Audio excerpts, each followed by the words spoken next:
जी अस्सलाम वालेकुम। कैसे हैं आप? मेरी दुआ है कि सब जहाँ भी हों खैरियत से हों। अल्लाह ताला सबको अपने हिफ्ज़ ईमान में रखे। यहाँ पे हो रहा है हमारा नाश्ता और नाश्ते में बहुत ही ख़ास चीज़ है। ये है एप्पल जैम। ख़ास ये इसलिए है कि ये घर का बना हुआ है और मेरी एक फ्रेंड ने मुझे बना के दिया है। ऐसी चीज़ें मुझे बहुत ही ज़्यादा पसंद हैं कि एप्पल्स भी अपने गार्डन से उतरे हों और फिर उनसे जैम भी खुद घर में बनाया जाए तो उसकी क्या ही बात है। और ऊपर से बनाने वाली ने भी बहुत ज़बरदस्त बनाया है माशाल्लाह। इसकी लुक देख के आपको पता चल गया होगा कि ये कितना ज़्यादा फ्रेश नज़र आ रहा है और इसकी थिकनेस भी परफेक्ट है। मुझे तो स्प्रेड करने में भी बिल्कुल ऐसा फ़ील हो रहा था कि ये घर का नहीं बल्कि बाज़ार का ही बना हुआ है। मैं बेटे को स्लाइस लगा के दे रही थी तो साथ ही चाय उबलने वाली हो गई। शुक्र है गिरने से बच गई है।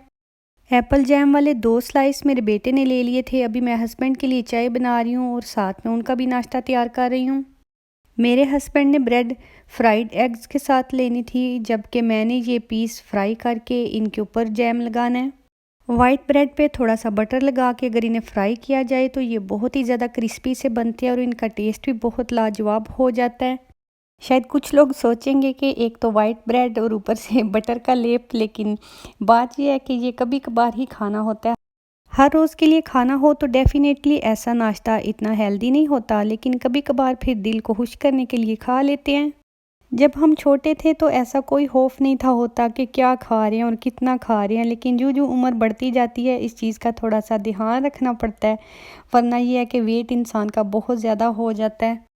सबको नाश्ता देने के बाद अभी मैं अपना तैयार करके ले आई थी। एक एग बॉईल कर लिया है, साथ में थोड़ी सी मैंने चाय ले ली थी। एक स्लाइस पे मैं लगा रही हूँ एप्पल जैम और दूसरे स्लाइस पे मैं लगाऊंगी ऑरेंज जैम। ऑरेंज जैम के साथ फ्राई टोस्ट मेरा बहुत ज़्यादा फेवरेट है। वाइट ब्रेड का फ्राई स्लाइस हो और उसके ऊपर ऑरेंज जैम हो तो बस फिर मुझे और कुछ नहीं चाहिए होता। हम जब भी कभी ट्रैवल करते हैं तो होटल्स वगैरह में वाइट ब्रेड तो मौजूद होती है। मैं उसको टोस्ट कर लेती हूँ, उसके ऊपर बटर लगाती हूँ, फिर जैम लगा के खाती हूँ। तो मेरे हस्बैंड और बच्चे मुझे देख रहे होते हैं। हस्बैंड बोलते हैं कि और भी कुछ खा लिया करो, सिर्फ एक ही चीज़ खाती हो। तो मैं बोलती हूँ कि चलिए अभी छुट्टियों पे आए हुए हैं, मौका है तो इसे फ़ायदा उठा लेते हैं। अल्हम्दुलिल्लाह से सब ने नाश्ता कर लिया था, सब अपने अपने काम में मसरूफ़ हो गए थे। हस्बैंड ने घर से काम करना था इसलिए वो भी अपना काम करने लगे।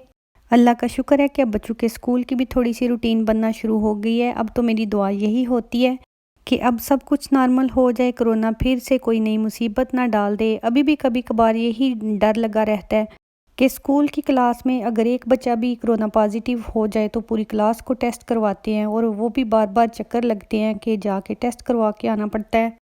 अभी मेरे पास मनी प्लांट का एक पौधा था जिसकी शाखें काफ़ी लंबी हो रही थी। मैंने ऊपर से काट दिया है क्योंकि अभी मुझे इतना लंबा नहीं था चाहिए।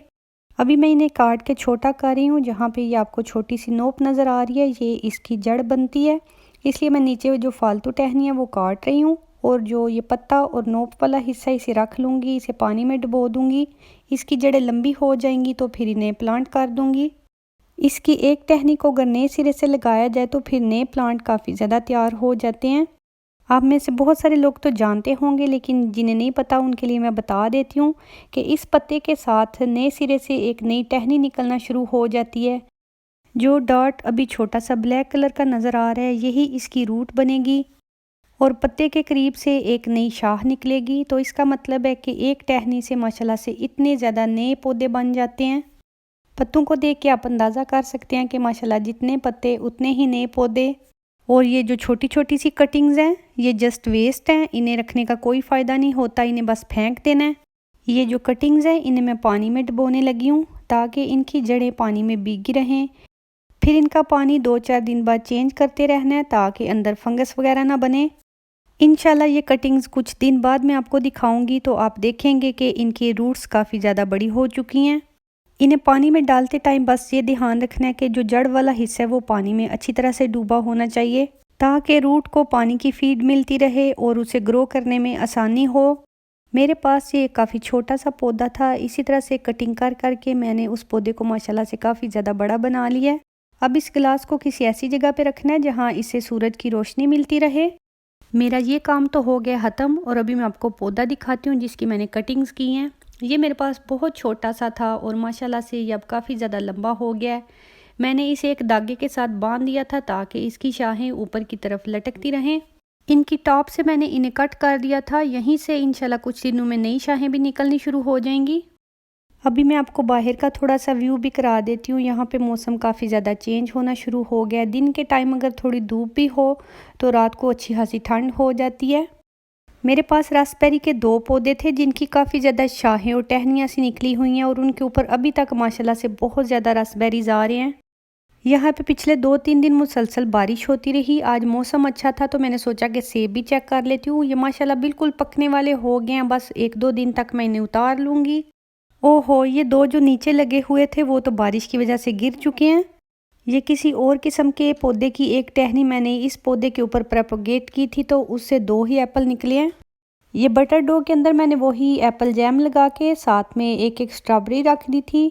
जो शीट्स बच गई थी उनकी बाकरहानी सी बनाने लगी हूँ। इनके ऊपर थोड़ी थोड़ी सी मैंने शुगर छिड़क दी थी।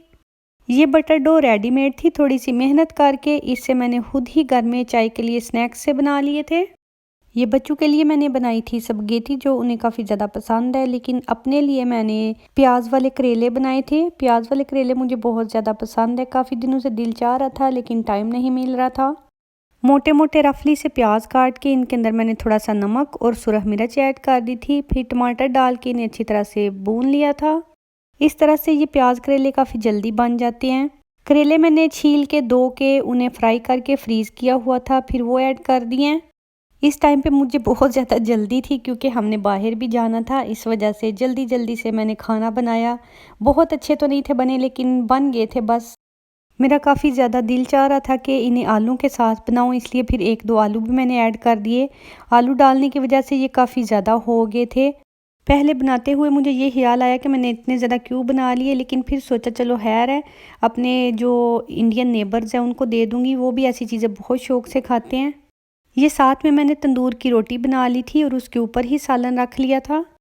आलू करेले साथ में तंदूर की रोटी और लस्सी। आज इस खाने ने मुझे गांव की याद दिला दी थी।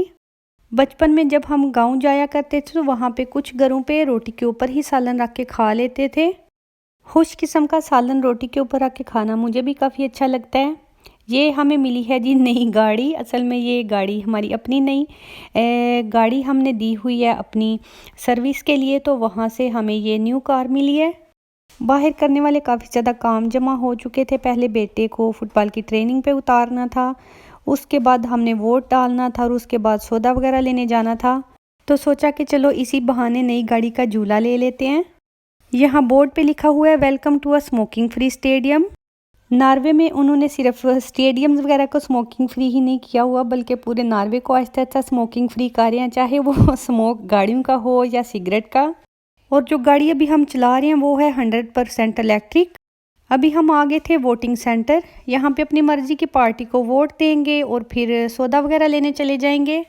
यहाँ पे सारी पार्टियों के पम्फलेट्स उनके नाम के साथ रखे होते हैं। अपनी मर्ज़ी का पम्फलेट चूज़ करके उसे बंद करना होता है, फिर यहाँ पे जाके आईडी कार्ड दिखाना होता है।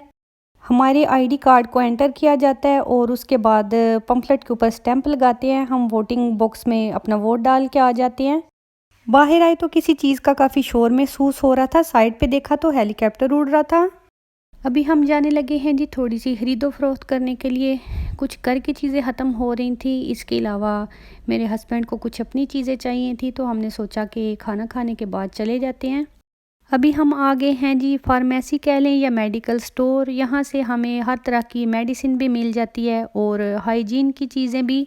यहाँ से हमें चाहिए थी विटामिन डी की टैबलेट्स और इसके अलावा मेरे हस्बैंड को दांतों के दरमियान से सफाई करने के लिए छोटे छोटे से ब्रश होते हैं वो चाहिए थे। विटामिन डी टैबलेट्स पे 30% ऑफ लगा हुआ था। ना सिर्फ हमने अपने लिए ले ली बल्कि थोड़ी सी एक्स्ट्रा भी ख़रीद ली थी कि मैं अक्सर ही जब पाकिस्तान जाती हूँ तो वहाँ के लोगों के लिए भी लेके जाती हूँ। हमें यहाँ पे विटामिन डी बहुत कम मिलती है क्योंकि यहाँ पे सूरज बहुत ज़्यादा कम निकलता है, लेकिन पाकिस्तान में थोड़ी सी और ही प्रॉब्लम है। पुराने ज़माने में पाकिस्तान में विटामिन डी ना मिलने वाला कोई मसला नहीं था होता, लेकिन आजकल ये काफ़ी ज़्यादा बड़ा मसला बन चुका है। पुराने वक्तों में घर बड़े बड़े और खुले होते थे जिनके साथ सेहन होते थे। घर के सारे अफराद सर्दियों में कम अज़ कम बैठ के धूप सेकते थे। वहाँ पे गर्मियों में तो सेकने वाली धूप नहीं होती, लेकिन यही होता था कि अंदर बाहर आते जाते काम की गर्ज से आपको सूरज मिल जाता था। लेकिन आजकल चूँकि घर लोगों ने बंद बनाने शुरू कर दिए हैं, उनके साथ अक्सर सहन भी नहीं होता, सारा सहन भी कवर होता है, जिसकी वजह से सूरज अंदर नहीं आ पाता। और फिर घर के बूढ़े बुज़ुर्ग जो सीढ़ियाँ भी नहीं चढ़ सकते ताकि छत पे जाके धूप ले सकें, मैं ये टैबलेट्स उनके लिए लेके जाती हूँ। कोशिश होती है कि हमारे ज़रिए अगर किसी का थोड़ा भी भला हो सके तो ज़रूर होना चाहिए। और यहाँ पे देखें जी सारे दिन की खज्जल खराबी के बाद रात बहुत लेट हो चुकी है। अभी मैं वॉइस ओवर कर रही थी। आज का व्लॉग यहीं तक था। अल्लाह हाफिज़।